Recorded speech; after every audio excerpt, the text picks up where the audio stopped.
Das Oberkommando der Wehrmacht gab am 9. Juni bekannt: deutsche Seestreitkräfte, darunter die beiden Schlachtschiffe Gneisenau und Scharnhorst, operierten unter Führung des Admirals Marschall im Nordmeer. Hierbei wurden verschiedene englische Einheiten vernichtet. Männer der Propagandakompanien begleiteten den Flottenverband und brachten jetzt diese Bilder von den siegreichen Kämpfen unserer Kriegsmarine in die Heimat zurück. Der deutsche Flottenverband läuft aus.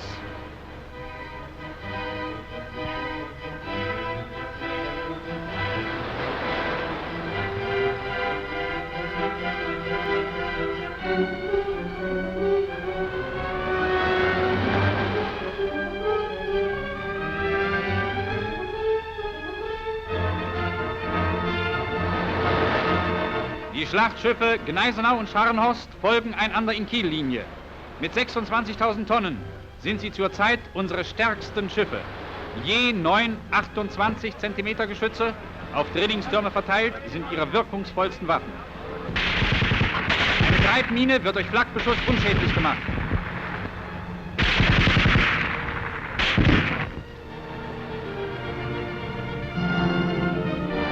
In der Varslinie geht es weiter vorwärts nach Norden.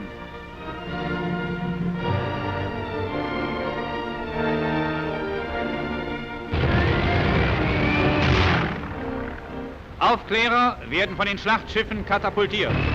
Sie sind das Auge der Flotte über weiteste Räume. Durch Funkmeldung geben sie alle Beobachtungen bekannt, ehe sie noch von ihrem Unternehmen zurückkehren.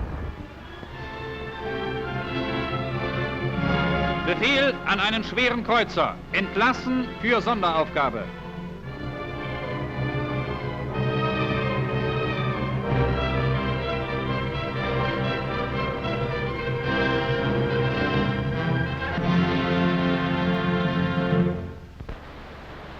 Inzwischen ist der englische Flugzeugträger Glorious gemeldet. Der 22.500 Tonnen große Koloss hat 48 Bombenflugzeuge an Bord. Mit äußerster Kraft geht es dem Feind entgegen, der durch Zerstörer gesichert wird.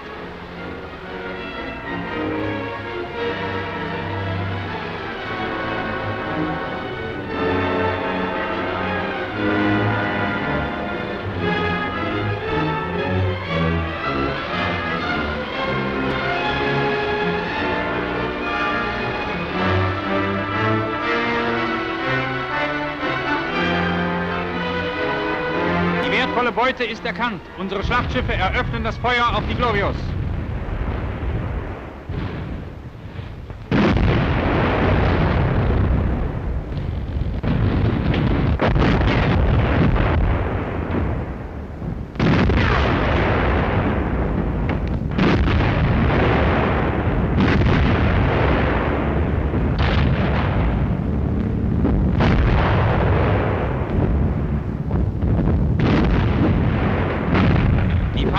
Granaten liegen viel zu kurz.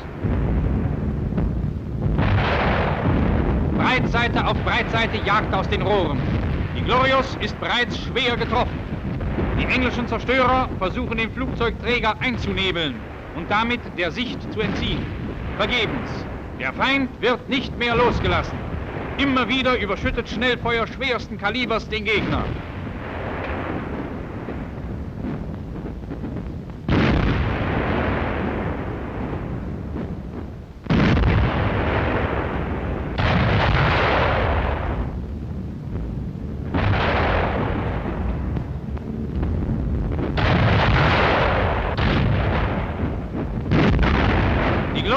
Steht in Flammen. Die begleitenden Zerstörer sind schwer beschädigt und sinken im weiteren Verlauf des Gefechtes.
Deutschen an Bord der Scharnhorst.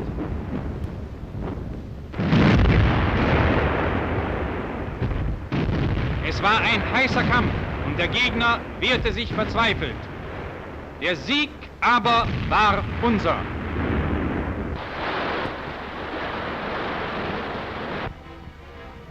Inzwischen haben unsere Zerstörer den englischen Marinetanker Ölpionier ausgemacht. Ein Schiff von 9.100 Tonnen.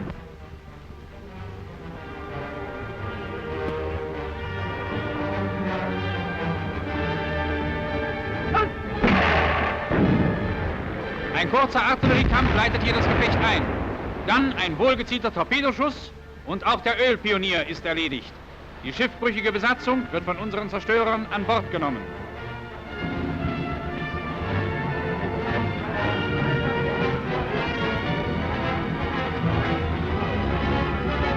Die zweite Kampfgruppe hat währenddessen auf den von Aufklärungsflugzeugen gemeldeten 21.000 Tonnen großen Truppentransporter Orama Jagd gemacht.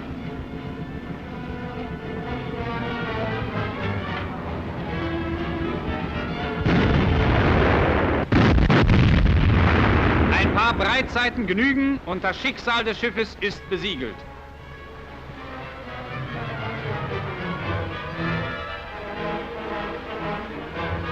Die Mannschaft ist in großen Rettungsbooten von Bord gegangen.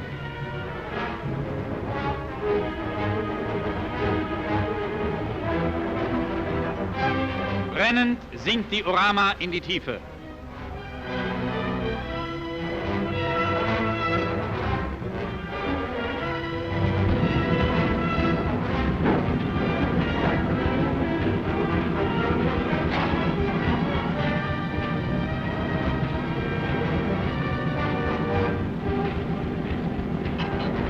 England hat aufs Neue die scharfen Schläge des deutschen Schwertes zu spüren bekommen, das nun Britannien zum Entscheidungskampf zwingt.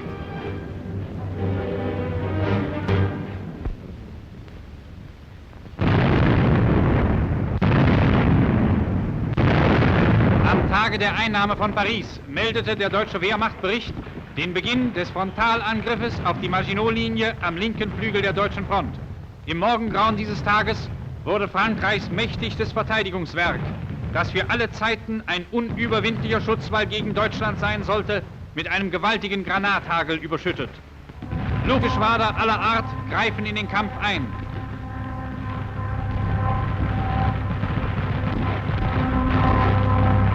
Unter uns die Maginot-Linie.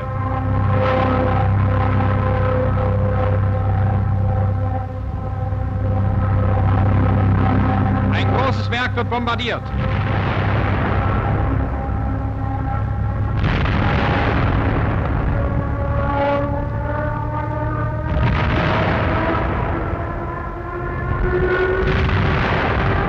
Stukas greifen einzelne Bunker an.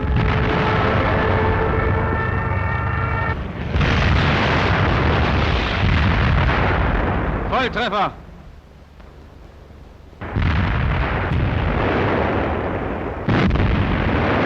Und immer wieder hageln die Granaten unserer schweren Artillerie auf den Feind. Vor uns der Rhein.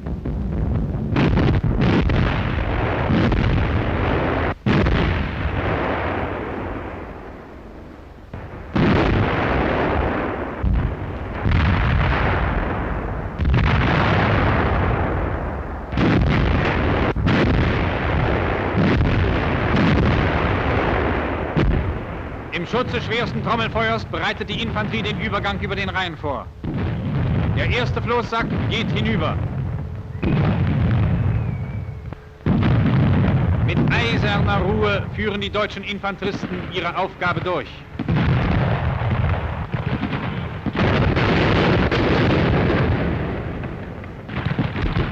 Am anderen Ufer wird sofort Stellung bezogen. Es muss ein Brückenkopf für die Arbeit der Pioniere geschaffen werden.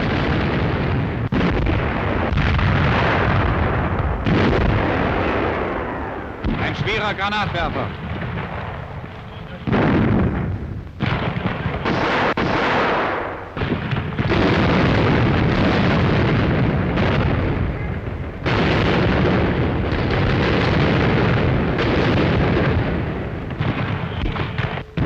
Dem ersten Stoßtrupp folgen Sturmpioniere.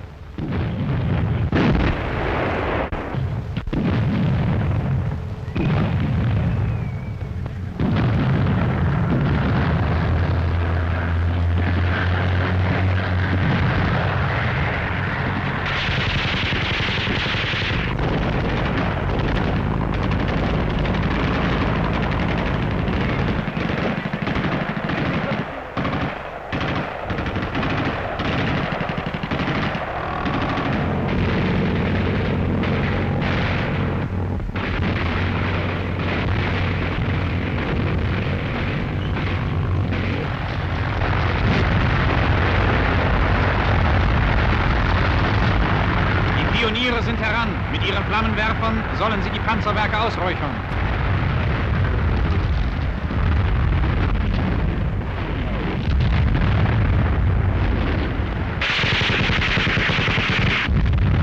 In erbittertem, zähem Kampf, der keine Schonung kennt, geht es von Bunker zu Bunker. Hier bewährt sich die Ausbildung des deutschen Westwallsoldaten, der immer wieder für diese große Aufgabe vorbereitet und geschult wurde. Die erste Linie des Gegners ist durchbrochen. Die Pioniere können im Schutze von Artillerie und MG-Feuer mit dem Brückenbau beginnen. In kurzer Zeit sind an vielen Stellen der Front Brücken über den Rhein geschlagen.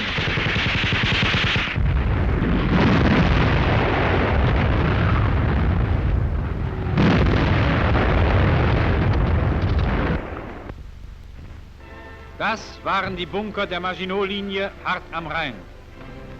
Es gehörte die glänzende Ausbildung, die vorbildliche Tapferkeit und der eiserne Wille des deutschen Soldaten dazu, diese starken Befestigungen zu bezwingen.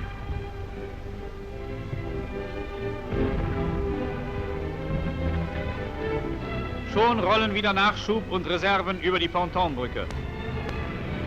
Feindliche Flieger sind gemeldet. Unsere Jäger brausen ihnen entgegen.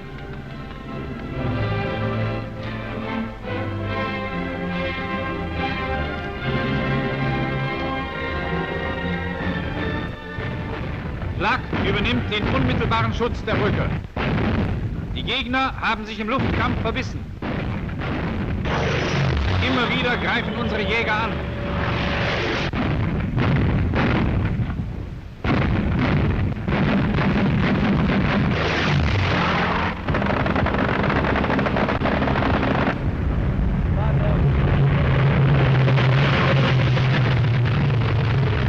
Da, rechts oben, ein weißer Punkt. Ein feindliches Flugzeug ist getroffen und stürzt ab.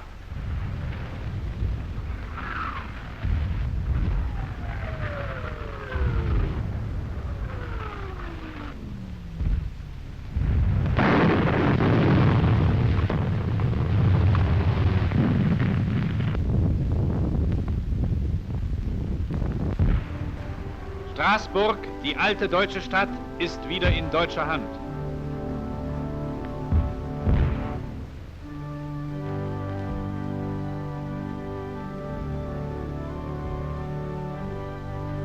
Die Reichskriegsflagge weht als Zeichen des Sieges auf dem Münster.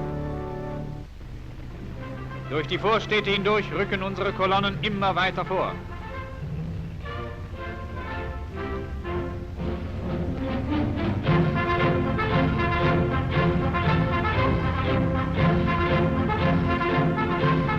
Die Schlacht von Elsass-Lothringen ist voll entbrannt. Harter Kampf in den östlichen Ausläufern der Vogesen. Es geht Tolmar entgegen.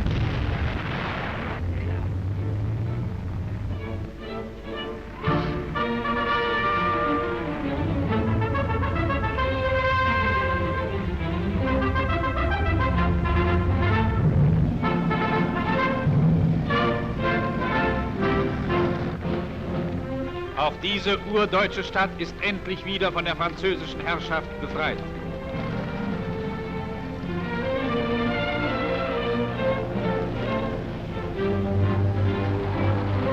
Überall ist die Front in Bewegung.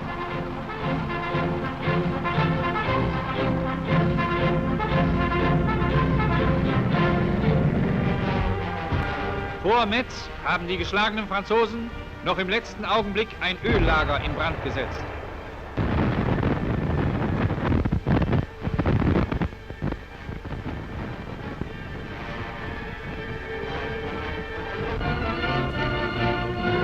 kommen Sie aus Ihrem Unterschlupf heraus.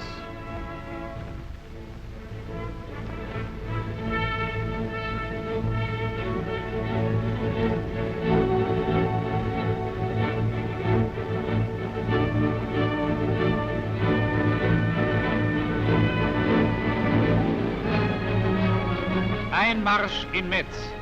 Auch diese Stadt hat ihr deutsches Gesicht trotz aller Drangsalierungen durch die Franzosen treu bewahrt.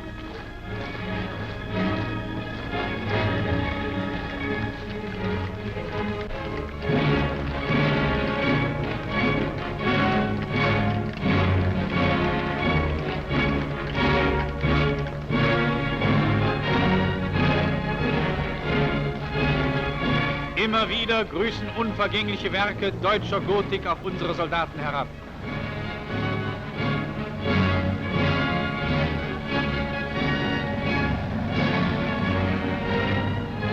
Für die Bevölkerung von Metz ist ein Freudentag gekommen.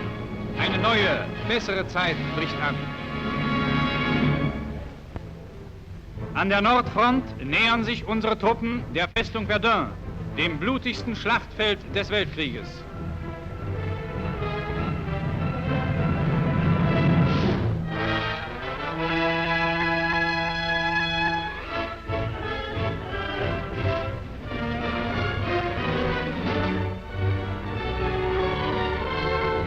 Über die Trümmer zerstörter Brücken arbeitet sich unsere Infanterie vor, ehe noch die Pioniere ihr Werk vollendet haben. Jeder Hektar Land wurde hier von Stahl und Eisen umgepflügt.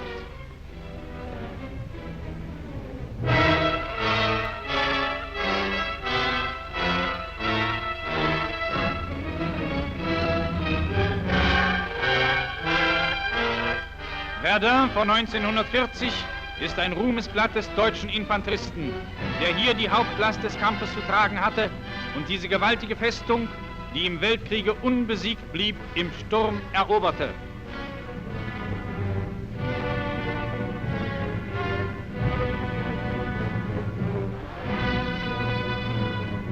Der kommandierende General auf den Panzerwerken des Forts Mark.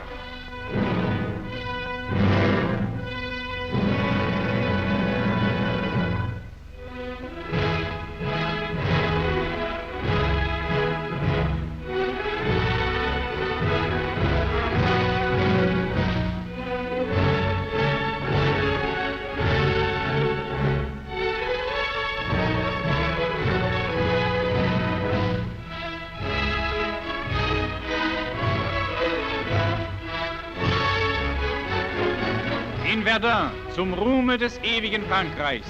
Heute strahlt der Ruhm des deutschen Frontsoldaten über Verdun.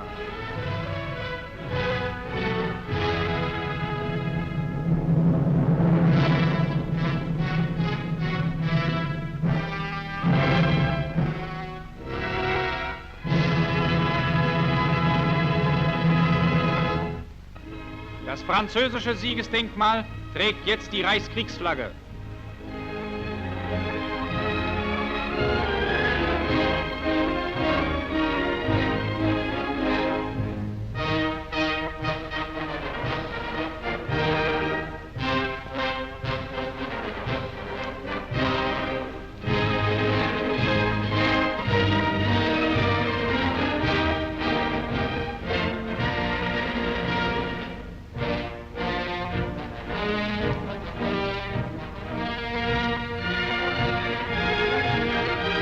General der Infanterie Busch nimmt den Vorbeimarsch ab. Die Straßen Verduns hallen vom Marschtritt der deutschen Kolonnen wider.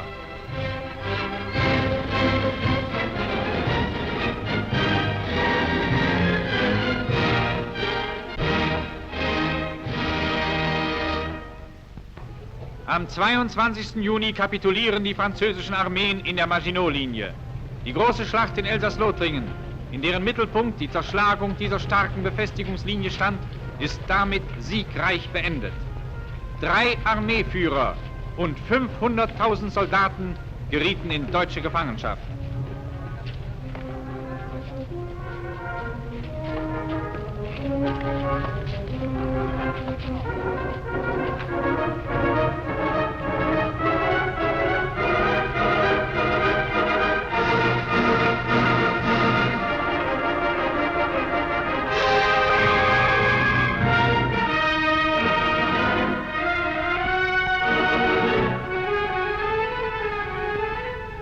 wir wieder die Kulturträger der Grande Nation. Diese fremdrassigen Hilfsvölker rief Frankreich zur Schande Europas ins Land und feierte sie als seine schwarzen Brüder.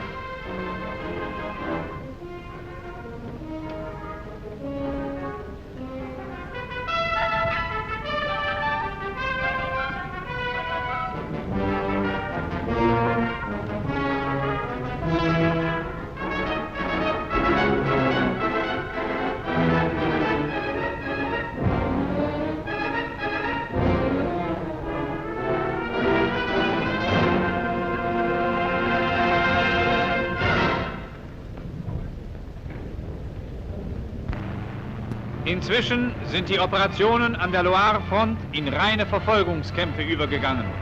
Die schnellen Truppen lassen den Feind nicht mehr zur Ruhe kommen.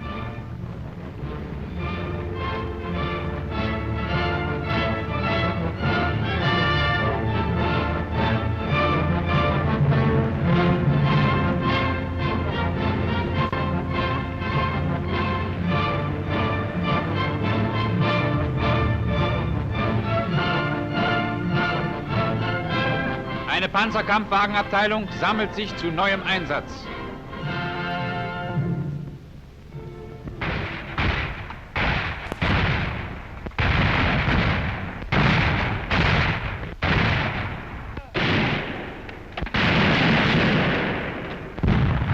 Der Franzose, der immer wieder versucht, die Verfolgung aufzuhalten, belegt das Gelände mit Artilleriefeuer. Meldung an die Artillerie, das Feuer wird erwidert.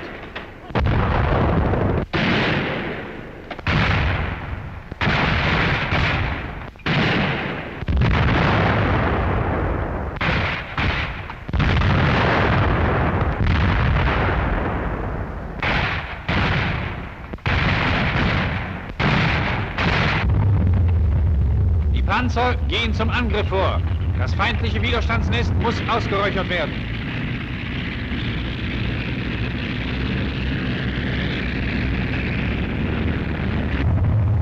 Sturmbatterien übernehmen die Spitze.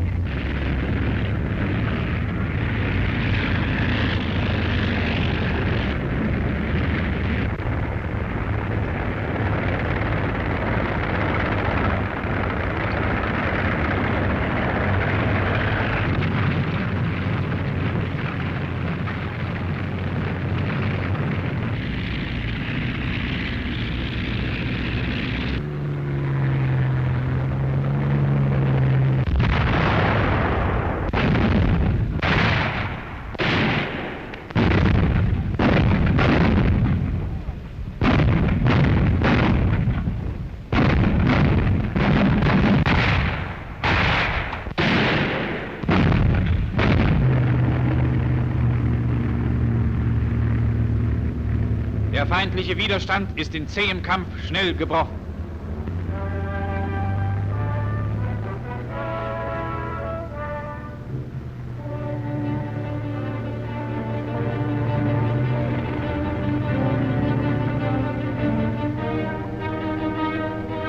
Auch ein Gegenangriff französischer Tanks konnte das Schicksal nicht mehr abwenden. Er brach im Feuer unserer Sturmbatterien zusammen. Verwundet liegt die Mannschaft an ihrem zerschossenen Tank.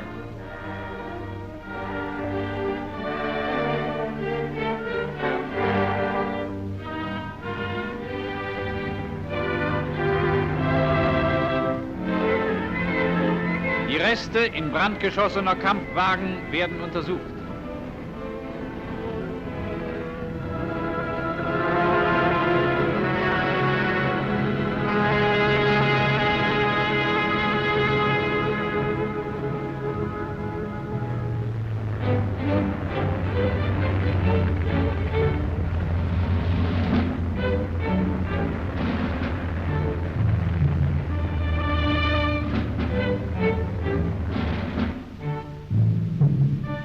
Auch dieses Gefecht ist siegreich beendet.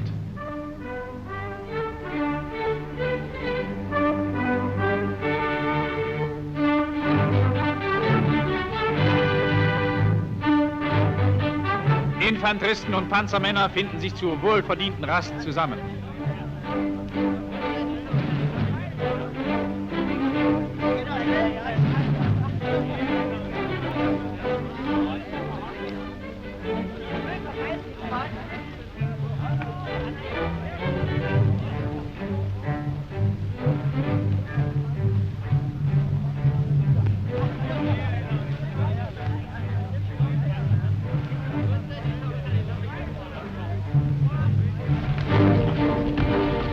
schnellen Truppen dicht auf folgt in langen Kolonnen das Gros der Infanterie, die immer wieder bewundernswerte Marschleistungen vollbrachte.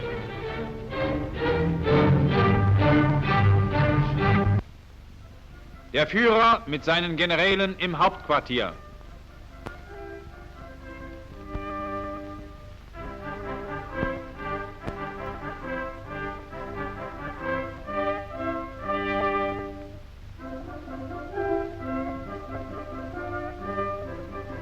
Links vom Führer Generalmajor Jodl, rechts Generaloberst von Brauchitsch, im Vordergrund Generaloberst Keitel.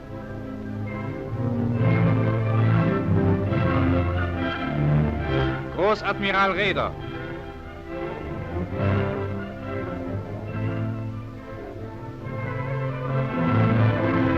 Im Garten des großen Hauptquartiers. Generalfeldmarschall Hermann Göring bespricht mit dem Führer die weiteren Operationen.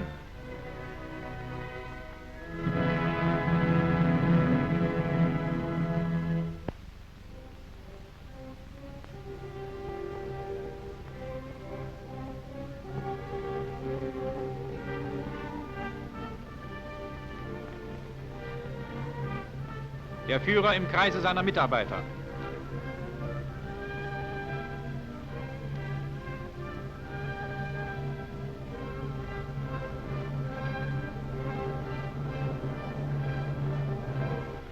Nach der Kapitulationserklärung General Pétains legt Generaloberst Keitel die Einladung für den Duce nach München zur Unterschrift vor.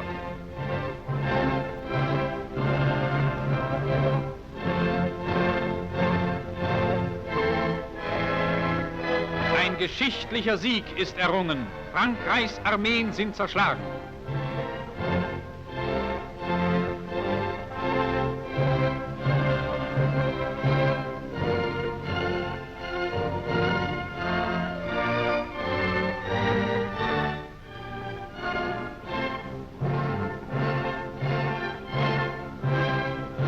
Der erste Gruß an diesem glorreichen Tage gilt den Verwundeten, die ihr Blut für diesen herrlichen Sieg gaben, der überall an der Front wie in der Heimat unbeschreibliche Begeisterung auslöst. Aus dem Führerhauptquartier eine Meldung von geschichtlicher Bedeutung. Der Ministerpräsident der neu gebildeten französischen Regierung, Marschall Pétain, hat in einer Rundfunkansprache an das französische Volk erklärt, dass Frankreich nunmehr die Waffen niederlegen müsse. Der Führer will den königlich-italienischen Ministerpräsidenten Benito Mussolini zu einer Aussprache treffen, in der die Haltung der beiden Staaten überprüft werden soll. Der Führer auf der Fahrt nach München. Überall jubelt ihm ein dankbares Volk entgegen.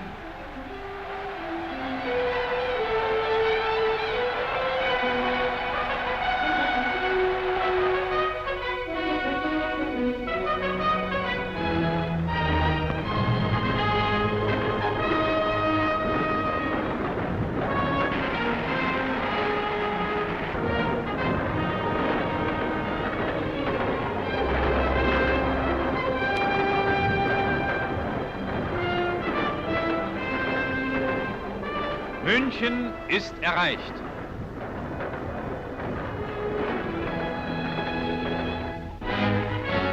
Reichsstatthalter Ritter von Epp begrüßt den Führer in der Hauptstadt der Bewegung.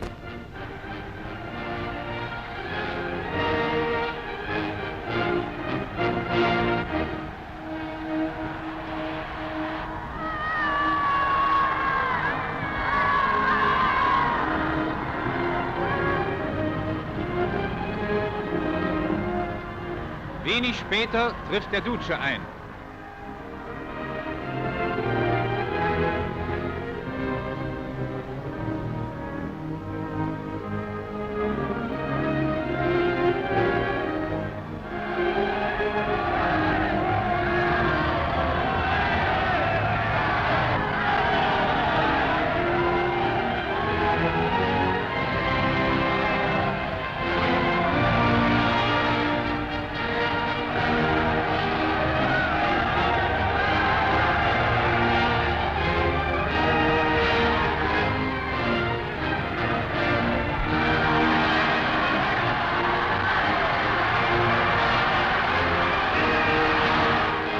Auf der Fahrt zum Führerbau.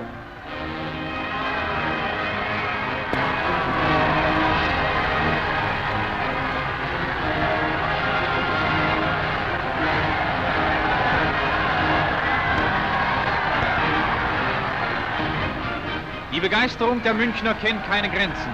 Nie zuvor war ihr Jubel spontaner und herzlicher als in dieser Stunde. Vom Balkon des Führerbaues grüßen der Duce und der Führer die begeisterte Menge.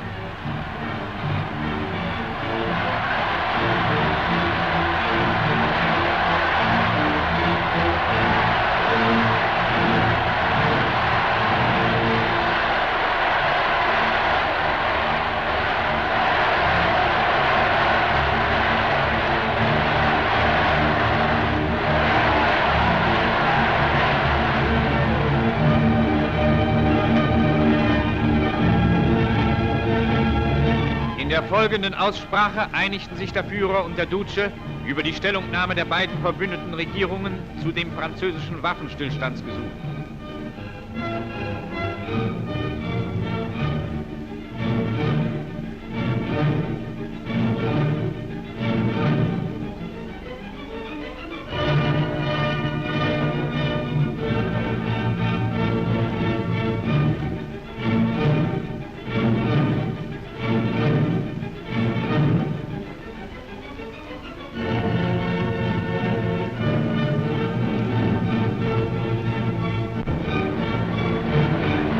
Noch am selben Abend dieses historischen Tages begaben sich der Führer und der Duce von München wieder in ihre Hauptquartiere zurück.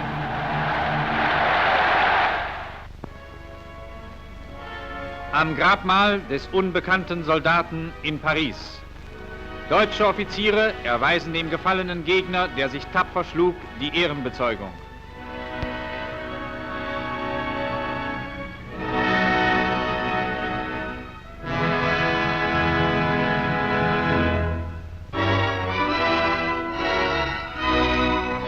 Generalleutnant von Briesen, der im Polenfeldzug schwer verwundet wurde und nach seiner Genesung die Führung seiner Division wieder übernahm, zeichnet vor dem Arc de Triomphe die tapfersten Kämpfer seiner Regimenter mit dem Eisernen Kreuz erster Klasse aus.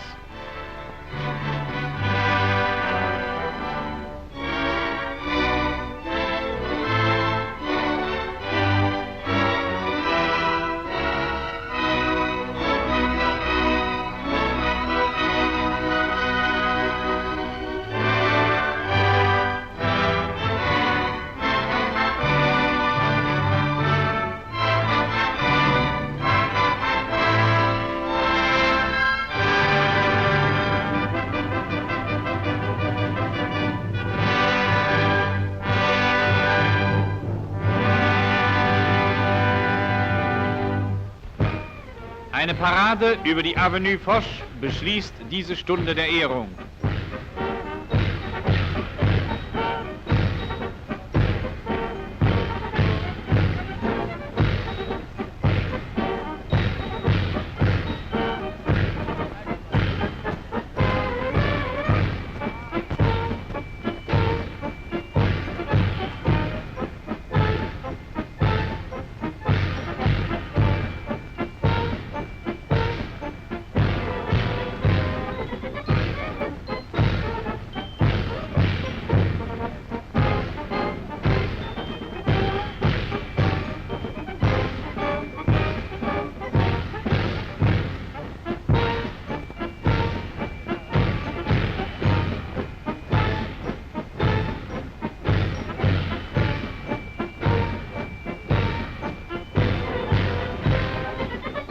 Führer und Truppe sind eng miteinander verbunden. Sie bilden eine einzige große Kameradschaft, die sich im Kampf und Sieg immer wieder aufs Neue bewährt.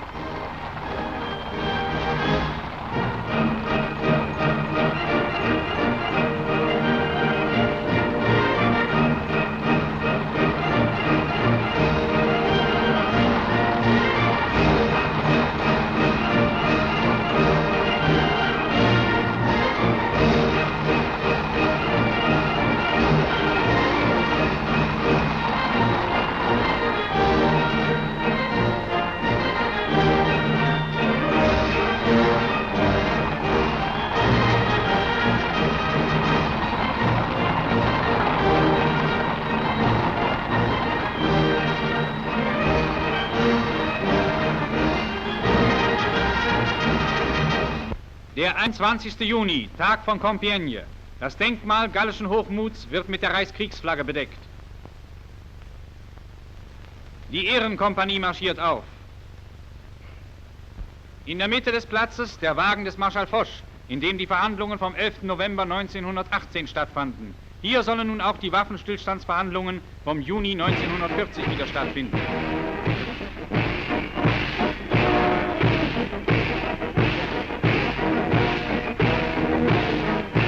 Der Führer schreitet mit seinen Generälen die Front der Ehrenkompanie ab.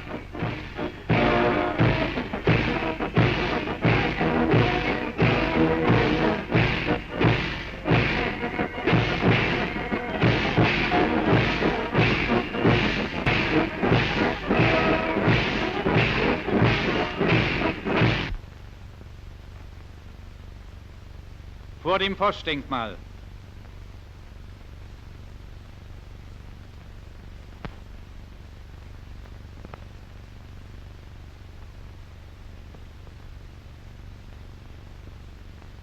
Der Stein, der die Erinnerung an die Demütigung Deutschlands vom November 1918 verewigen sollte.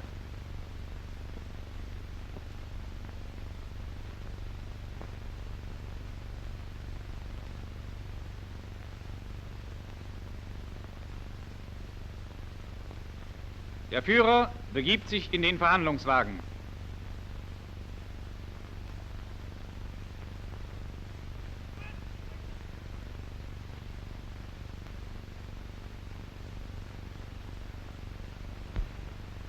Alles ist hier genauso geblieben, wie es 1918 war.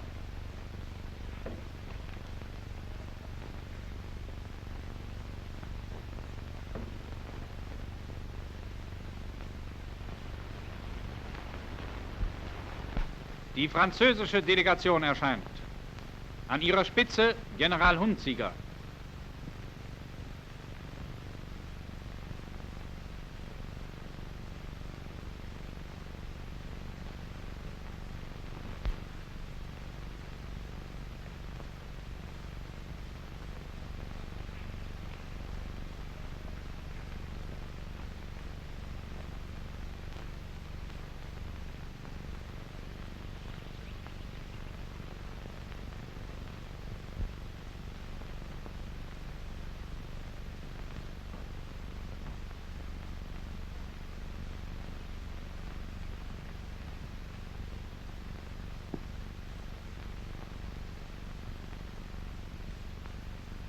Hinter General Hunziger, Botschafter Noël, Konteradmiral Leluc und General Bergeret.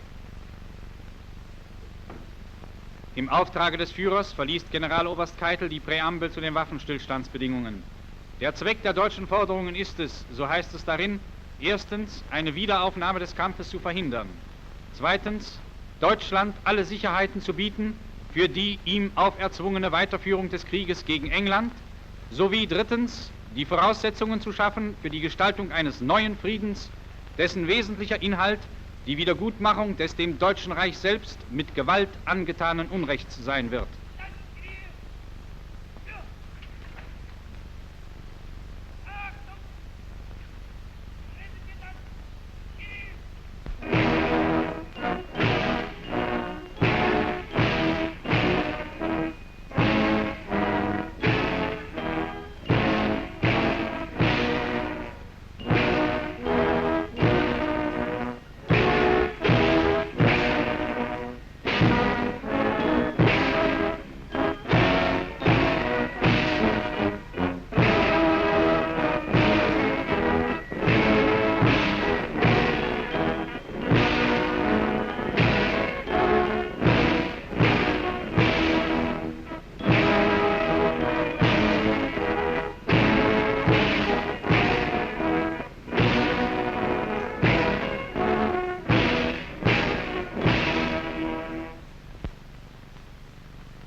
In dem einstigen Salonwagen des Marschall Foch nehmen die Verhandlungen ihren Fortgang.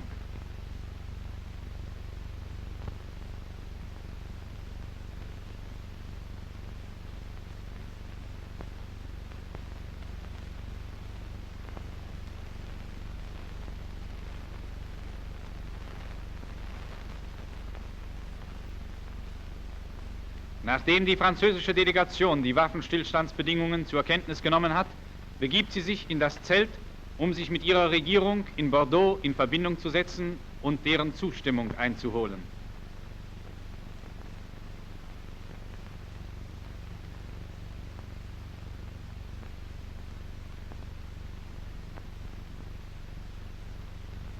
Am 22. Juni 18:50 Uhr deutscher Sommerzeit wurde im Wald von Compiègne der deutsch-französische Waffenstillstandsvertrag unterzeichnet. Die Unterzeichnung nahmen vor: auf deutscher Seite als Beauftragter des Führers und obersten Befehlshabers der Wehrmacht der Chef des Oberkommandos der Wehrmacht, Generaloberst Keitel; auf französischer Seite als Beauftragter der französischen Regierung General Hunzinger. 6 Stunden nach der Annahme der italienischen Waffenstillstandsbedingungen tritt am 25. Juni morgens 1:35 Uhr die Waffenruhe in Frankreich ein. Der Krieg im Westen endete mit dem glänzendsten Sieg der deutschen Geschichte.